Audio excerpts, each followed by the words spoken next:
فبأي آلاء ربكما تكذبان؟ عليكم ورحمة الله وبركاته.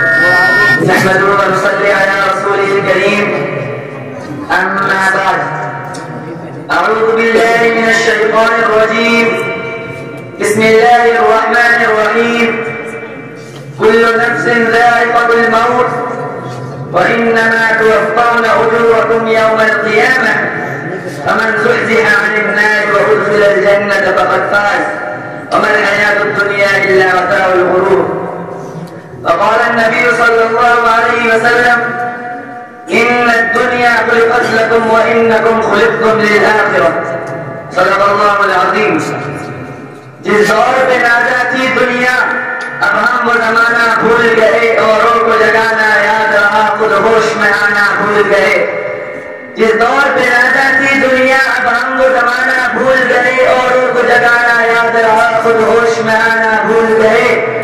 آزا تو اب بھی ہوتی ہے مسجد کی فضا میں اے انور، آزا تو اب بھی ہوتی ہے مسجد کی فضا میں اے انور. جس ضرب سے دل ہل جاتے تھے وہ ضرب لگانا بھول گئے. منہ دیکھ لیا آئینے میں اور داغ نہ دیکھا سینے میں، دل ایسا لگایا چینے میں، مرنے کو مسلمان بھول گئے. محترم بزرگوں اور دوستوں، اللہ رب العزت نے انسان کو اپنی قدرت سے پیدا فرما کر اور کچھ مہلت دے کر اس دنیا میں بھیجا ہے. یہ دنیا انسان کے لیے امتحان گاہ نہیں، یہ دنیا انسان کے لیے آرام گاہ نہیں، سیر گاہ نہیں، تفریح گاہ نہیں. یہ دنیا انسان کے لیے چراگاہ نہیں کہ انسان کھا پی کر، کھیل کود کر، موج مستی کر کے زندگی گزار لے. میرے دوستوں، اللہ رب العزت نے انسان کو اس دنیا میں اس لیے نہیں پیدا فرمایا ہے کہ وہ رب چاہے زندگی چھوڑ کر من چاہے زندگی گزارے، بلکہ اللہ رب العزت نے انسان کو اس دنیا میں اس لیے پیدا فرمایا ہے کہ وہ من چاہے زندگی چھوڑ کر رب چاہے زندگی گزارے. میرے دوستوں، اللہ رب العزت نے اس دنیا کو انسانوں کے لیے ایک امتحان گاہ بنایا ہے.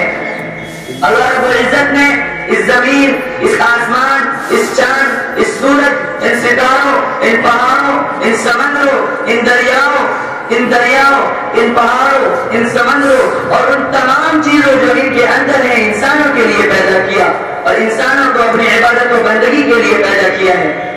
اللہ رب العزت نے ارشاد فرمایا: وَمَا خَلَقْتُ الْجِنَّ وَالْإِنسَ إِلَّا لِيَعْبُدُونَ، کہ ہم نے اس کائنات اور کائنات کی تمام چیزوں کو انسانوں کے لیے پیدا کیا ہے اور انسان کو اپنی عبادت و بندگی کے لیے پیدا کیا ہے. صحیح معنوں میں بندہ وہی ہے جس میں بندگی ہو، ورنہ وہ بندہ سراسر گندا ہے، جھوٹ اور فریب کا پلندہ ہے.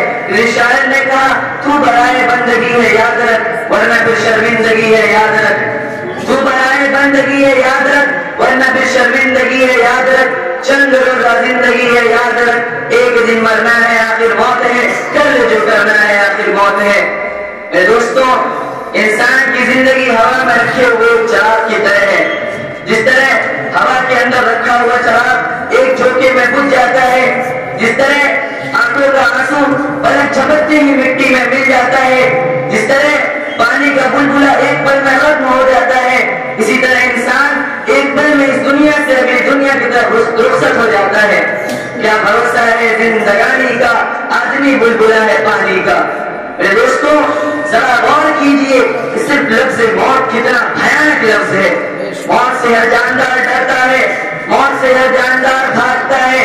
موت کی آواز کو کوئی سننا نہیں چاہتا، موت کے تلخ گھونٹ کو کوئی پینا نہیں چاہتا، موت کو کوئی بھی اپنے قریب آنا بالکل پسند نہیں کرتا. مگر اس کے باوجود موت ہر ایک کے پاس جاتی ہے. موت کسی کو نہیں چھوڑتی، چاہے وہ نبی ہو یا ولی، چاہے وہ عالم ہو یا جاہل، چاہے وہ بادشاہ ہو یا فقیر، چاہے وہ امیر ہو یا غریب، چاہے وہ محلے میں زندگی گزارنے والا ہو یا جھوپڑیوں میں، چاہے وہ شہر کا رہنے والا ہو یا دیہات کا، چاہے عقل مند ہو یا پاگل، چاہے ضعیف و ناتواں ہو یا قوی اور طاقتور، چاہے مرد ہو یا عورت، چاہے بچہ ہو یا بوڑھا. موت ہر ایک کے پاس جاتی ہے. موت کسی کو نہیں چھوڑتی. موت کا حساب سب پر برابر چلتا ہے. زندہ ہے جو موت کی ایذا بھی سہے گا، زندہ ہے جو موت کی ایذا بھی سہے گا، جب سرور عالم نہ رہے تو کون رہے گا؟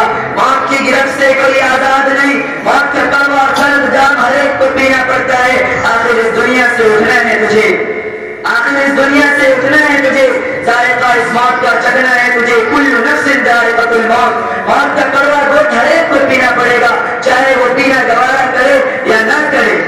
ہر ایک کو اسی خاک میں سونا پڑے گا جس خاک سے وہ پیدا ہوا ہے۔ آنے والی کس سے ٹالی جائے گی؟ روح رگ رگ سے نکالی جائے گی۔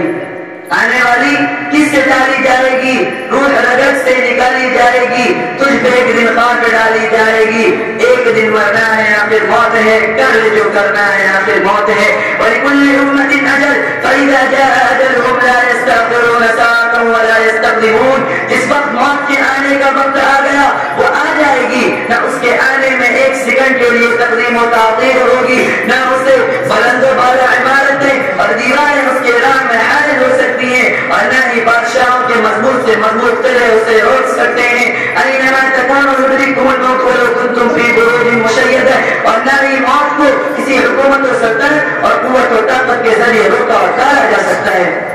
میرے دوستو ذرا غور کیجئے، صرف لفظ موت، میرے دوستو ذرا غور کیجئے کیا ہوگا اس دن ہمارا، جس دن کے بارے میں قرآن کریم نے کہا یوم یفر المرء من اخیہ وامہ وابیہ وصاحبتہ وبنیہ لکل امرئ منہم یومئذ شأن یغنیہ۔ جس دن ماں بیٹی سے بیگانی ہو جائے گی، جس دن باپ بیٹے سے دور بھاگے گا، جس دن بھائی بھائی کو نہیں پہچانے گا، جس دن بیوی خاوند سے ناآشنا ہو جائے گی، جس دن اولاد ساتھ چھوڑ دے گی، جس دن دوست بے وفائی کریں گے، جس دن اپنی جان بھی پرائی ہو جائے گی، اپنے جسم کے حصے بھی پرائے ہو جائیں گے۔ جب مجرم یہ حال دیکھے گا کہ یہاں تو اپنے بھی پرائے اور بیگانہ ہو گئے، تو اس وقت اس کی آخری تمنا اور آرزو یہ ہوگی جس کا منظر قرآن کریم نے یوں کھینچا یود المجرم لو یفتدی من عذاب یومئذ ببنیہ وصاحبتہ واخیہ وفصیلتہ التی تؤویہ ومن فی الارض جمیعا ثم ینجیہ۔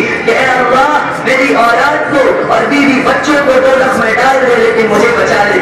اے اللہ اگر تجھے یہ بھی قبول نہیں تو میرے بھائیوں اور خاندان والوں کو جہنم میں ڈال دے لیکن مجھے بچا لے۔ اے اللہ اگر تجھے یہ بھی قبول نہیں تو سارے انسانوں کو جہنم میں ڈال دے لیکن مجھے بچا لے۔ تو اللہ رب العزت ارشاد فرمائیں گے کلا، ایسا ہرگز نہیں ہو سکتا، لا تزر وازرۃ، آج تو انصاف کا دن ہے، آج کوئی کسی کا بوجھ نہیں اٹھائے گا۔ وکل انسان الزمناه طائره في عنقه، آج تیرا عمل تیری گردن پر، اس کا عمل اس کی گردن پر۔ پھر اللہ رب العزت حکم فرمائیں گے اے فرشتوں اسے لے جاؤ، اٹھا کر جہنم میں پھینک دو۔ پھر جہنمی جہنم کے عذاب سے پریشان ہو کر موت موت چلائے گا، جہنم میں موت کی تمنا کرے گا، لیکن قیامت کے دن تو موت کو بھی موت آ چکی ہوگی، جہنم میں تو موت کا تصور بھی نہ ہوگا۔ میرے دوستو آج تو ہم دنیا کی مصیبتوں اور پریشانیوں سے عاجز آ کر کہہ دیتے ہیں کہ مر جائیں گے، لیکن وہاں تو موت ہی نہیں آئے گی۔ اس لیے کسی شاعر نے کہا اب تو گھبرا کے یہ کہتے ہیں کہ مر جائیں گے، اب تو گھبرا کے یہ کہتے ہیں کہ مر جائیں گے، مر کر بھی چین نہ آیا تو کدھر جائیں گے۔ اللہم تقبل منا انک انت السمیع العلیم وتب علینا انک انت التواب الرحیم۔ سبحان ربک رب العزة عما یصفون وسلام علی المرسلین والحمد للہ رب العالمین۔